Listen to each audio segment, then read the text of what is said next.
Ladies and gentlemen, my name is Coffee Break, and welcome back to the CoffeeCast ProCast Edition. And this is game number 3 in this best of 3 series from the IEM. Spawning on the top right side, his luck fared a little bit better in game number 1 than it did in game number 2. It is going to be our blue Protoss player tied 1-1 with his opponent. It is SKMC. And spawning on the lower left-hand side, winning game number 2 with a little bit of counter pressure and some very, very nice flanking maneuvers, if I do say so myself. It is going to be our red Protoss player, Grubby. Yes, by the way, I do have fun doing these, and I meant to do it for poor MC. I didn't mean to leave MC out of the fun. Just because I don't like him doesn't mean he needs to be excluded from the fun. Whatever. I'll be interested to see if MC does decide to go for the same opener this game. He's done the same opener in the previous 2 games, which has been the 3-gate pressure in to expand, which is a great build, but I feel like Grubby's kind of getting a little bit better with it. I mean, I guess I can't necessarily say that, because last game, Grubby, his gas got blocked so long he decided to go for a 1-gate Nexus expand, pretty much. And MC's 3-gate pressure did actually end up breaking that. It actually pretty much just broke straight through the expansion and destroyed the Nexus.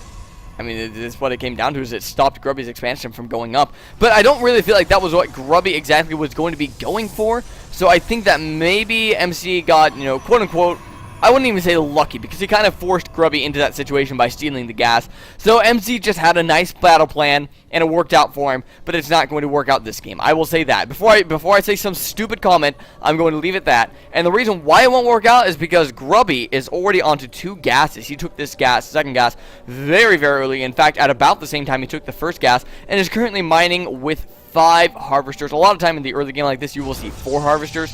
Going to be laying down his second gateway.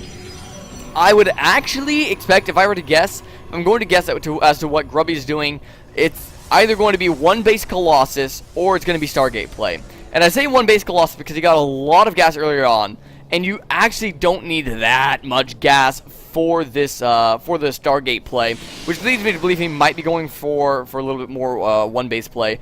I'm not exactly sure on that though, as I suppose. Well, gosh, no, I guess he's not even getting the Sentry out. So a lot of time when you do the Phoenix play, you will get Zealot, Sentry, Stargate. And seeing as he's not doing that, I might be a little bit more confused as to what he's doing. I think that he's actually just going to be trying to counter the 3-gate pressure out of MC, but that's not what MC is doing this game, as he got the second gateway quite a bit earlier than he has been in the past.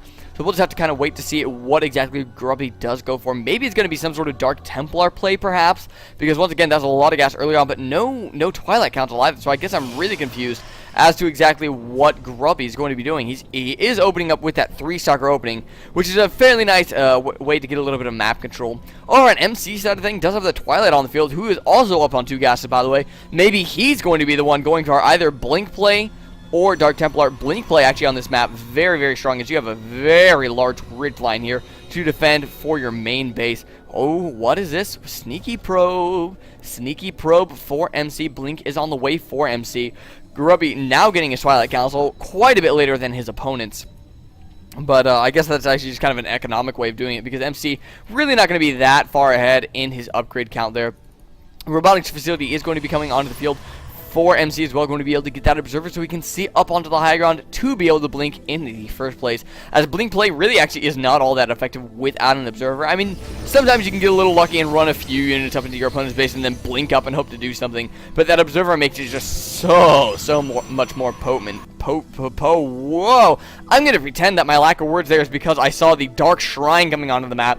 Really, I just kind of have a stutter, I think, and I just suck at talking in general. Nonetheless, there is going to be a Dark Shrine on the field for Grubby and 2 Warp Gates. So this is going to be our classic Dark Templar expand.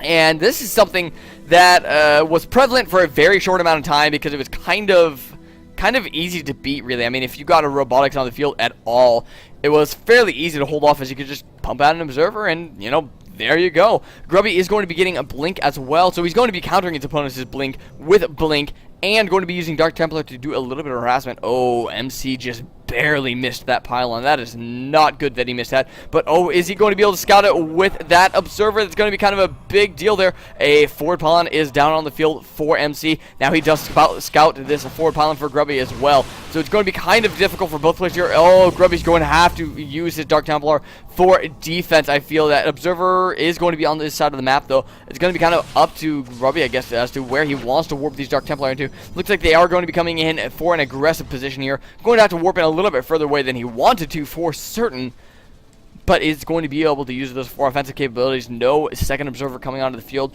for MC as well, which is kind of to be expected. This next is going to be under quite a bit of pressure, and Grubby is going to be able to buy a little bit of time, just kind of sitting back and waiting here.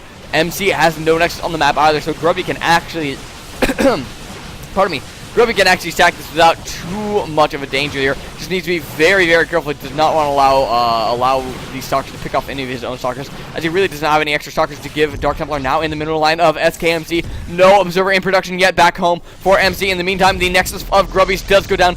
Chrono boosted observer is coming out of the field, but is it going to be able to come out fast enough? Going to be continuing to pick off units and probes over in that main base. MC now coming up into the main base of Grubby. Grubby now epically supply blocked there, so he's not going to be able to reinforce his army anymore. Pouring probes out of the line. Grubby getting on top of his army, doing quite a bit of damage. Blink does finish for both players though, so MC going to be able to be in a micro battle now.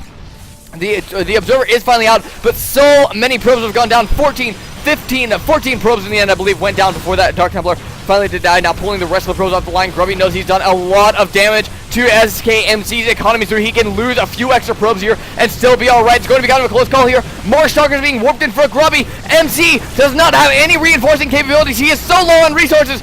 MC is going to be beaten back 33-12 supply. Grubby taking a massive advantage, and MC GG's in game number 3. Grubby is able to take this series 2-1 after dropping game number 1. What an amazing battle out of these two players here. Grubby just engaging MC in a micro war, and in the end is able to win that out after absolutely decimating MC's economy. Now you can see on this worker skill tab, it is technically fairly even, but MC's workers died a lot earlier on, and that's what allowed Grubby to know, okay, MC's lost so many workers, I can lose quite a few of my own and still be just fine. And that is exactly what he does, using those to force the blink back on the stalkers. So that is on cooldown, and Grubby is able to win the micro war then, and able to win the game, win the series, and advance on in the tournament. I believe this might be the last series I cast from the IEM, because I know DreamHack just released some replays as well. I'll just kind of have to see what I feel like. Who knows? We'll see what happens. I'll see what other games are online. Looking forward to casting quite a bit more in the upcoming weeks as winter break is starting for me. Yes, I totally need the rest. I am exhausted after this semester. So hopefully I'll have plenty of time to... Whoa, apparently it got dark in here. I'm just now seeing my webcam. Hopefully I'll have time to do plenty of casting for you guys. 20,000 views coming up. Stick around and I will let you guys know what exactly I'm going to be doing for that. I'll probably be posting an announcement video as to whatever I end up doing.